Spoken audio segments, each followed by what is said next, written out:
Oh, baby, it's week 4. We're playing Salty Jack the Return. He's back from the grave, baby.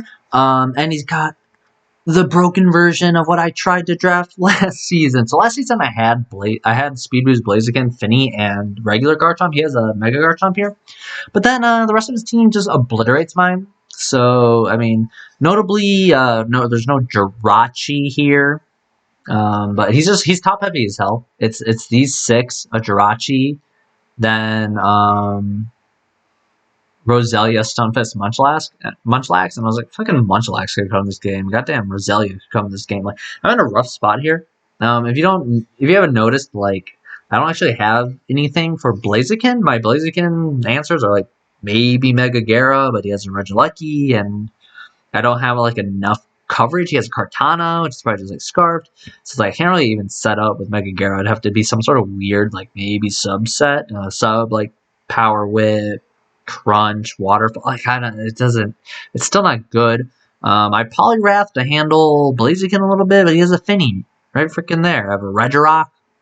He has a Finny and a Kartana and a Garchomp. Like, it's just like, it's bad, man. This is a bad matchup. Cinderace, I mean, like, it's still Mega Chomp, but Cinderace with Gunk Shot and, like, I guess, you know what I mean? Like, I could have been Gunk Shot, Pyro Ball, Zen Headbutt U-turn, and U-turn on, like, Mega Chomp if it comes in, going to Latios. I mean, Latios is, what the fuck is it doing to Amanda Buzz? Or even a Finny, really.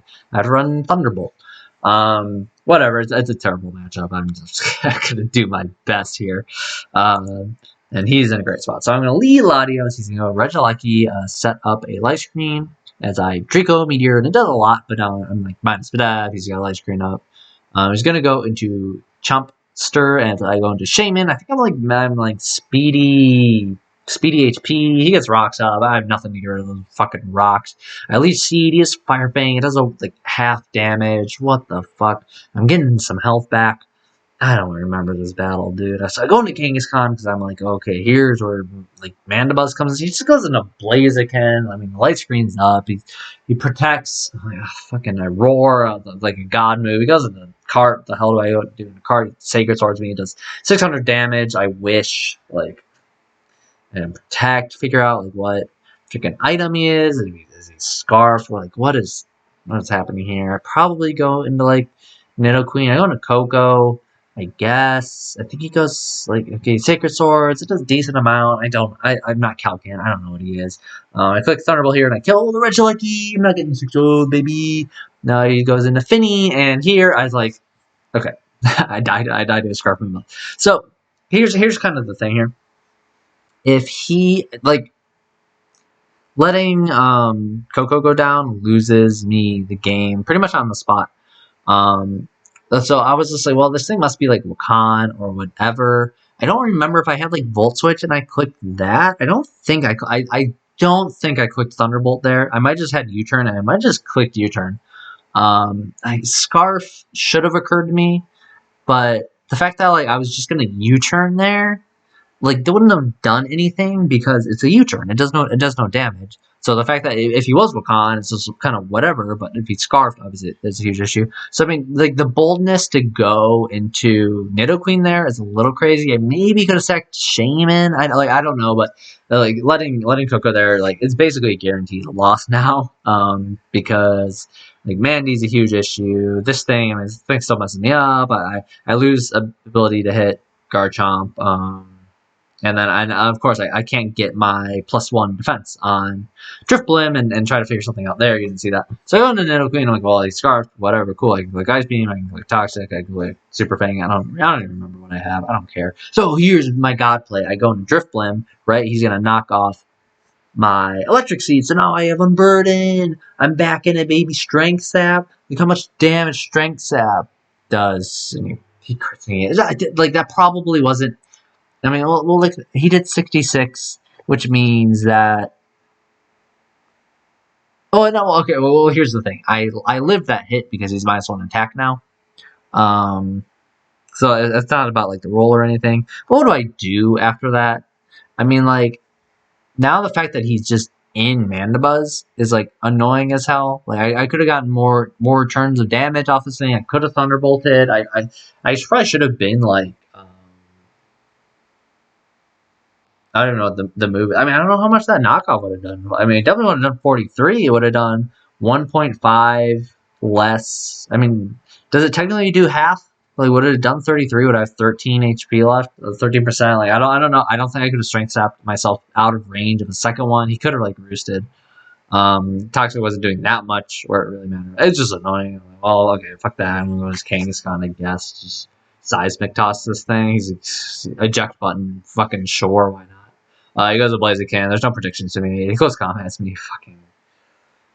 I mean, like, we understand where this battle's going. He reveals he's like Life Orb, and Nidoqueen, take a hit, Mandibuzz, Sludge Wave, and then it's like, well. Great. I mean, then I go into Shaman because I don't want to get knocked off of my presumable Shuka. It doesn't matter. So then he goes into Blaziken. I could have actually Earth Powered here, but I overthought it because he didn't know if I even had speed, and if he has speed, he'll just outspeed me. So if I Earth Power there and he gets all the damage, I'm pretty sure this thing dies, and then Nidoqueen's at full, Latios is at full, and I still lose, like, definitely, but I don't get 4-0'd. I probably get 3-0 or 2-0'd. But I just like I knew this battle's gonna suck. Yeah, I just feed Blaziken kills for no reason. For some reason, I thought like, okay, if he protects and then I have Shaman, like, but it didn't make sense to play that way because Earth, like, I guess if he protected, it's the same result. Because then I have to stay in with Shaman, it dies. Then I go to Nidoqueen, take the Flare Blitz. So then I could, if I switch out on the Protect, I still have Shaman, and then it's the same. I still take a Flare Blitz. So, but that also is just like, but if he Flare Blitzes, I like lose the game outright 4-0 there. So like, you know, the benefits did not outweigh the risks, and it's a quick bad battle. There's some universe where it's like, with Aleki, if I lead Queen and make some sort of a play, if I'm aware of Scarf, Finny in some way, like if I just like predict that, go Nidoqueen or something, even Sword of Shaman just to sack it.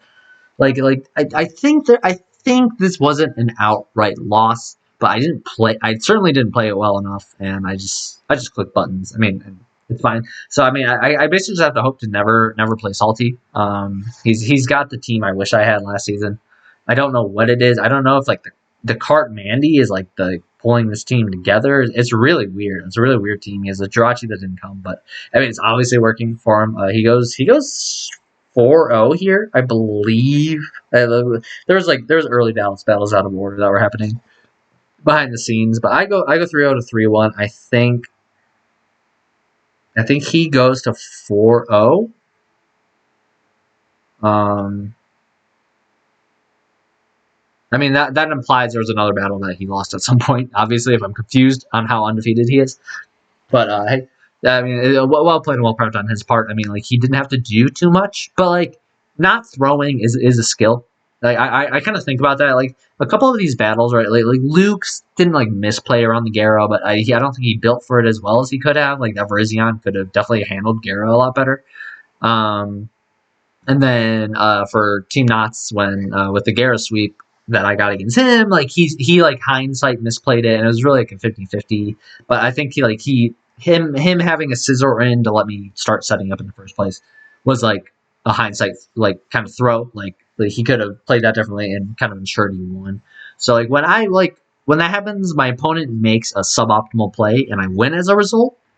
I kind of go like, well, like I didn't make any suboptimal plays, or like I did, but I didn't do it as critical of a moment or something like that. So it's like I think like not throwing is almost one of the best skills you can have in Pokemon because it's really easy to just be in the battle. Like you can look at a replay and be like, why would I ever do that? But like in the moment, you can kind of convince yourself of anything. So the ability to like avoid that and I guess like at the same time take advantage of your opponent's mistakes and all that is good.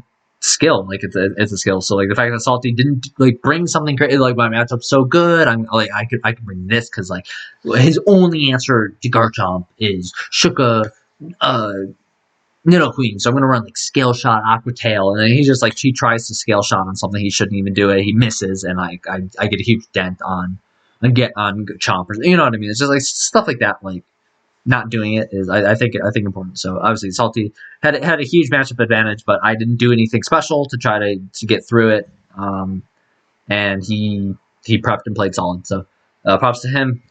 So here I go to repeat last season and start 3-0 and lose 6 straight.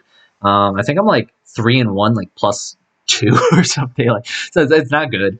Not good for my diff. So hey, thanks for watching this week. Hopefully we can bounce back win week 5 and break the trend of 2 seasons in a row 3-0 to 3-6. Thanks for watching and see ya for next week, hopefully.